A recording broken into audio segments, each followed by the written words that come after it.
This is another video guys. গ্রাম বাংলার সবজি ক্ষেত নিয়ে, এটা হচ্ছে ঢেঁড়স। অনেকে বলে যারা হচ্ছে শহরাঞ্চলে থাকেন, এরকম এক্সপিরিয়েন্স কখনো গ্যাদার করেন নাই। লোক ওয়াসাম, জাস্ট ওয়াসাম,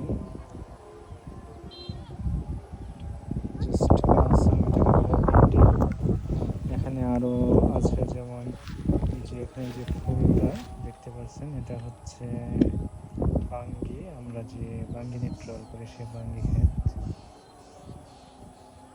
দেন হচ্ছে কুমড়া ক্ষেত,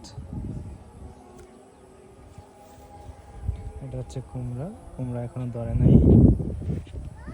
এদিকে যেমন রয়েছে পুঁই শাক, এটা পুঁই শাক ক্ষেত। একের ভিতরে অনেকগুলো, যেটা এটা হচ্ছে এখানে পুঁই শাক চাষ করা হয়েছে।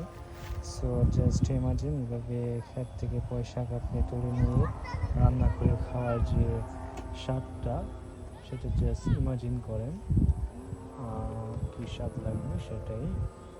একে দিস ইজ দ্য গড়ি, যেটাকে বলা হয়, পড়ে গেছে।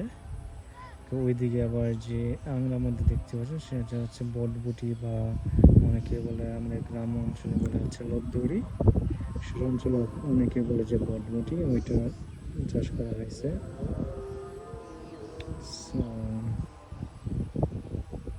এটা হচ্ছে বাঙ্গি। এখানে বাঙ্গির চারা অনেক বেশি।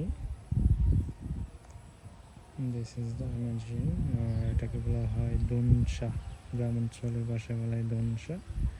এটা দিয়ে জাস্ট লাকড়ি হয়, এটা অন্য কোনো কাজে আসে না, এটা জাস্ট লাকড়ি হয়। এটা হচ্ছে পাট ক্ষেতের বিকল্প, যেটা এটা চাষ করা হয় গ্রাম অঞ্চলে, শুধু লাকড়ি হিসাবে ব্যবহার করার জন্য চাষ করা হয়।